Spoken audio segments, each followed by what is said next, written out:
जय श्रीमन्नारायण। राधे राधे। आप सभी भक्तों को जया एकादशी व्रत की हार्दिक शुभकामनाएं। भगवान श्री हरि विष्णु की कृपा आप सभी भक्तों पर हमेशा बनी रहे। प्रिय भक्तों, माघ महीने के शुक्ल पक्ष की एकादशी को जया एकादशी कहा जाता है और इस बार उदया तिथि के अनुसार जया एकादशी का व्रत 8 फरवरी दिन शनिवार को रखा जा रहा है और इसका पारण किया जाएगा 9 फरवरी को सुबह 7:04 से लेकर सुबह 9:17 तक।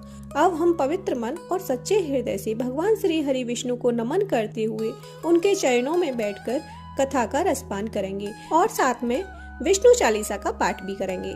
तो बोलिए विष्णु भगवान की जय, लक्ष्मी माता की जय, एकादशी मैया की जय। युधिष्ठिर ने कहा, हे भगवान, आप समस्त जगत के सृष्टिकर्ता, पालक तथा नाशक हो। आपकी जय हो, जय हो, जय हो। हे प्रभु, अब आप कृपा कर इसी माह की शुक्ल पक्ष वाली एकादशी का नाम और उसकी कथा का वर्णन कीजिए। तब श्री कृष्ण भगवान बोले, हे राजन, इस एकादशी का नाम जया एकादशी है। इसका व्रत करने से ब्रह्म हत्या के पाप से भी मुक्ति मिलती है तथा भूत प्रेत पिशाच की बुरी योनियों से छूटकर स्वर्ग को प्राप्त करती है। हे युधिष्ठिर, इस संबंध में तुम्हें एक कथा कहता हूँ जिनका वर्णन पद्म पुराण में किया गया है। एक दिन इंद्र नागलोक में राज्य करता था। तब एक दिन अमृत पान कर अप्सराओं के साथ नंदन वन में आकर क्रीड़ा करने लगा। अपनी इच्छा अनुसार अप्सराओं के साथ विहार कर इंद्र उन अप्सराओं के साथ नृत्य कर रहा था और गंधर्व गान कर रहे थे। तब वहाँ पर गंधर्वों में श्रेष्ठ पुष्पदंत और उसकी पुत्री चित्रसेन, स्त्री मलिन व मलिन का लड़का माल्यवान भी उपस्थित था। उसी समय वहाँ एक पुष्पवती नामक गंधर्व स्त्री माल्यवान पर मोहित हो गई। तब उसने अपने रूप सौंदर्य से माल्यवान को वश में कर लिया। हे राजन, वह गंधर्व स्त्री अत्यंत सुंदर थी। उसके लक्षण मैं तुम्हारे सामने वर्णन करता हूँ। उसका चंद्रमा के समान खिला हुआ मुख, विशाल नेत्र, कानों में कुंडल तथा ग्रीवा में सुंदर हार और स्वर्ण कलश के समान ऊंचे उठे हुए मोटे कुछ, सिंह के समान पतली कमर और सुंदर पेट था। उसके विपुल नितंग और मोटी जंघाएं तथा कमल के समान लाल वर्ण वाले चरण थे। ऐसी सुंदरता को देखकर माल्यवान भी पुष्पवती के ऊपर मोहित हो गया। यह दोनों कामदेव के वशीभूत होकर भी इंद्र की सभा में गा रहे थे, पर उनका मन गाने में स्थिर नहीं था, इसलिए वह अशुद्ध गाने लगे।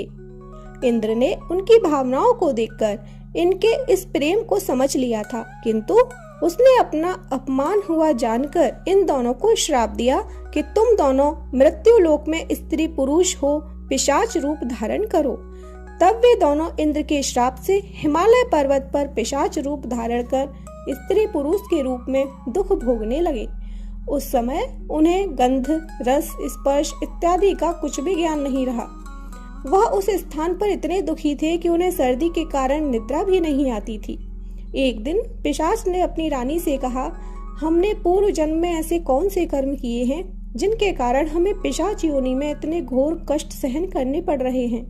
इस प्रकार वे दोनों अत्यंत दुख सहते हुए उसी स्थान पर जीवन व्यतीत कर रहे थे। जब माघ मास में शुक्ल पक्ष की जया एकादशी का दिन आया, उस दिन देव योग से इन दोनों ने न तो दिन भर कुछ भोजन ग्रहण किया और न ही कोई पाप कर्म किया। केवल फल फूल को खाकर ही रात को सर्दी के मारे एक पीपल के नीचे बैठकर जागरण करते हुए रात्रि गुजार दी। प्रातःकाल भगवान नारायण की कृपा से इन दोनों की वह पिशाच देह छूट गई। अत्यंत सुंदर देह गंधर्व और अप्सरा की धारण कर ली। तब सुंदर वस्त्रों और आभूषण से सुसज्जित होकर यह दोनों नागलोक को गए। इनको इस प्रकार देख गंधर्व और देवतागण आकाश में से पुष्प बरसाते हुए इनकी स्तुति करने लगे। तब इन दोनों ने नागलोक में जाकर देवराज इंद्र को नमस्कार किया। इनको अपने असली रूप में देखकर देवराज इंद्र को भी महान आश्चर्य हुआ। तब उसने इनसे पूछा, हे माल्यवान, तुम दोनों ने अपनी पिशाच देह से किस प्रकार छुटकारा पाया, सो सब मुझसे कहो। माल्यवान बोला, हे देवेंद्र, भगवान विष्णु की कृपा एवं जया एकादशी के व्रत के पुण्य से हमारी वह पिशाच देह छूटी है। यह सुनकर इंद्र ने कहा, हे माल्यवान, एकादशी व्रत करने तथा विष्णु के कृपा प्राप्त होकर पिशाच देह त्याग कर तुम दोनों पवित्र हो गए। अब तुम पुष्पवती के साथ रहकर विहार करो। हे युधिष्ठिर, इस जया एकादशी के व्रत करने से मनुष्य बुरी योनियों से मुक्ति पाकर स्वर्ग की प्राप्ति करते हैं, इसमें तनिक भी संदेह न समझो। बोलिए विष्णु भगवान की जय। अब श्रवण करते हैं विष्णु चालीसा पाठ।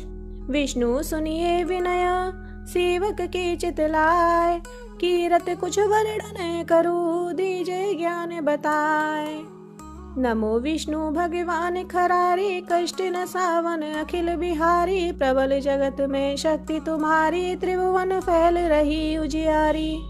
सुंदर रूप मनोहर सूरत सरल स्वभाव मोहनी मूरत, तन पर पीताम्बर अति सोहत बैजंती माला मन मोहत। शंख चक्र कर गदा विराजे देखत दैत्य सुर दल भाजे, सत्य धर्म मद लोभ न गाजे काम क्रोध मद लोभ न छाजे। संत भक्त सज्जन मन रंजन धनुज असुर दुष्टन दल गंजन, सुख उपजाय कष्ट सब भंजन दोष मिटाय करत जन सज्जन। पाप काट भव सिंधु उतारण कष्ट नाश कर भक्ति उबारण, करत अनेक रूप प्रभु धारण केवल आप भक्ति के कारण। धरण धेनु वन तुम्हें पुकारा तब तुम रूप राम का धारा, भार उतार असुर दल मारा रावण आदिक को संहारा। आप वराह रूप बनाया हिरण्याक्ष को मार गिराया, धर्मत्स्य तन सिंधु बनाया 14 रत्नन को निकलाया। अमिलख असुरन द्वंद मचाया रूप मोहनी आप दिखाया, देवन को अमृत पान कराया असुरन को छवि से बहलाया। कूर्म रूप धर सिंधु मझाया मंद्राचल गिर तुरत उठाया, शंकर का तुम फंद छुड़ाया भस्मासुर को रूप दिखाया। वेदन को जब असुर डुबाया कर प्रबंध उन्हें ढूंढवाया, मोहित बनकर खलह नचाया उसही कर से भस्म कराया। असुर जलंधर अति बलदाई शंकर से उनकी लड़ाई, हार पार शिव सकल बनाई कौन सती से छल खल जाई। सुमिरन की न तुम्हें शिवरानी बतलाई सब विपत कहानी, तब तुम बने मुनीश्वर ज्ञानी वृंदा की सब सुरत भुलानी। देखत 3 धनुष शैतानी वृंदा आए तुम्हें लपटानी, हो स्पर्श धर्म क्षतिमानी हना सुरूर शिव सैतानी। तुमने ध्रुव प्रहलाद उबारे हिरणाकुश आदिक खल मारे, गणिका और अजामिल तारे बहुत भक्त भव सिंधु तारे। हरहु सकल संताप हमारे कृपा करहु हरि सिर जनहारे, देखहु मैं निज दर्श तुम्हारे दीन बंधु भक्तन हितकारे। चहत आपका सेवक दर्शन करहु दया अपनी मधुसूदन, जानू नहीं योग्य जप पूजन होए यज्ञ स्तुति अनुमोदन। शील दया संतोष सुलक्षण विदित नहीं व्रत बोध विलक्षण, करहु आपका किस विध पूजन कुमत बिलोक होत दुख भीषण। करहु प्रणाम कौन विधि सुमिरन कौन बात में करहु समर्पण, सुर मुनि करत सदा सेवकाई हर्षित रहत परम गति पाई। दीन दुखिन पर सदा सहाय निज जन जान लेव अपनाई, पाप दोष संताप नशाओ भव बंधन से मुक्त कराओ। सुख संपत्ति दे सुख उपजाओ निज चरणन का दास बनाओ, निगम सदा ये विनय सुनावे पढ़े सुने सो जन सुख पावे। बोलिए विष्णु भगवान की जय।